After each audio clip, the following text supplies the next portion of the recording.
शिव पार्वती विवाह कथा।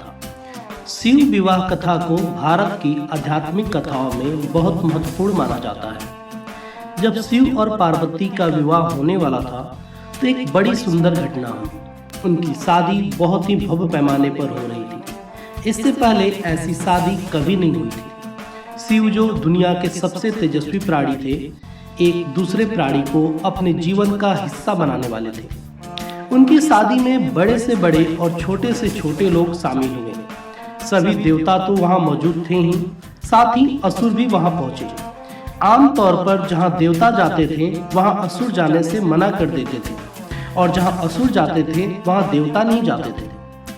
शिव पशुपति हैं, मतलब सभी जीवों के देवता। तो सारे जानवर, कीड़े मकोड़े और सारे जीव उनकी शादी में उपस्थित हुए। यहाँ तक कि भूत, पिशाच और विक्षिप्त लोग भी उनके विवाह में मेहमान बनकर पहुंचे। यह एक शाही शादी थी, एक राजकुमारी की शादी हो रही थी, इसलिए विवाह समारोह में पहले एक अहम समारोह होना था।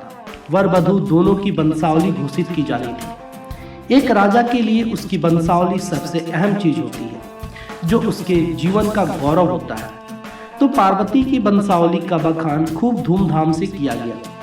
यह कुछ देर तक चलता रहा। आखिरकार जब उन्होंने अपने वंश के गौरव का बखान खत्म किया तो वे उस ओर मुड़े जिधर वर शिव बैठे हुए थे। सभी अतिथि इंतजार करने लगे कि वर की ओर से कोई उठकर शिव के वंश के गौरव के बारे में बोलेगा, मगर किसी ने एक शब्द भी नहीं कहा। वधू का परिवार ताज्जुब करने लगा। क्या उसके खानदान में कोई ऐसा नहीं जो खड़े होकर उसके वंश की महानता के बारे में बता सके? मगर वाकई कोई नहीं था। वर के माता पिता, रिश्तेदार या परिवार से वहां कोई नहीं आया था, क्योंकि उसके परिवार में कोई था ही नहीं। वह सिर्फ अपने साथियों गणों के साथ आया था, जो विकृत जीवों की तरह दिखते थे। वे इंसानी भाषा तक नहीं बोल पाते थे और अजीब सी बेसुरी आवाजें निकालते थे। वे सभी नशे में चूर और विचित्र अवस्थाओं में लगे रहते थे। फिर पार्वती के पिता पर्वतराज ने शिव से अनुरोध किया, कृपया अपने वंश के बारे में कुछ बताइए। शिव कहीं शून्य में देखते हुए चुपचाप बैठे रहे। वह ना तो दुल्हन की ओर देख रहे थे, न ही शादी को लेकर उनमें कोई उत्साह नजर आ रहा था। वह बस अपने गढ़ों से घिरे हुए बैठे रहे और शून्य में घूरते रहे। वधू पक्ष के लोग बार बार उनसे यह सवाल पूछते रहे, क्योंकि कोई भी अपनी बेटी की शादी ऐसे आदमी से नहीं करना चाहेगा जिसके वंश का अता पता न हो। उन्हें जल्दी थी, क्योंकि शादी के लिए शुभ मुहूर्त तेजी से निकला जा रहा था।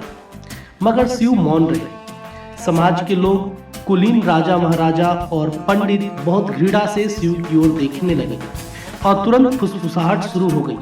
इसका वंश क्या है? यह बोल क्यों नहीं रहा है? हो सकता है कि इसका परिवार किसी नीची जात का हो और इसे अपने वंश के बारे में बताने में शर्म आ रही हो। फिर नारद मुनि, जो उस सभा में मौजूद थे, ने यह सब तमाशा देखकर अपनी वीणा उठाई और उसकी एक ही तार खींचते रहे। वह लगातार एक ही धुन बजाते रहे, टोइंग टोइंग टोइंग। इससे खींचकर पार्वती के पिता पर्वतराज अपना आफा खो बैठे। यह क्या बकवास है? हम वर की वंशावली के बारे में सुनना चाहते हैं, मगर वह कुछ बोल नहीं रहा।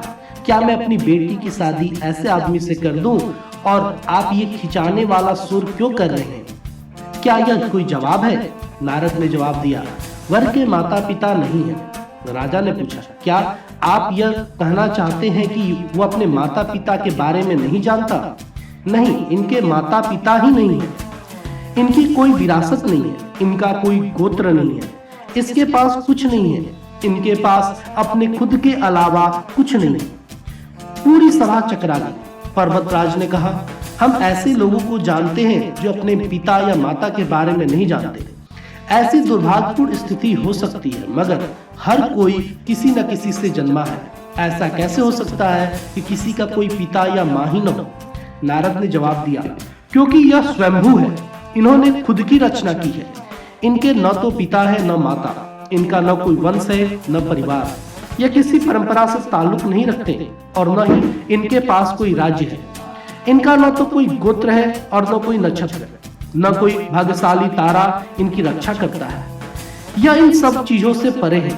यह एक योगी है और इन्होंने सारे अस्तित्व को अपना एक हिस्सा बना लिया है। इनके लिए सिर्फ एक वंश है, ध्वनि। आदि शून्य प्रकृति ने जब अस्तित्व में आई तो अस्तित्व में आने वाली पहली चीज थी ध्वनि। इनकी पहली अभिव्यक्ति एक ध्वनि के रूप में है। ये सबसे पहले एक ध्वनि के रूप में प्रकट हुए, उसके पहले ये कुछ नहीं थे। यही वजह है कि मैं यह तार खींच रहा था। आपको ये कहानी कैसी लगी कृपया कमेंट करके बताएं। धन्यवाद दोस्तों।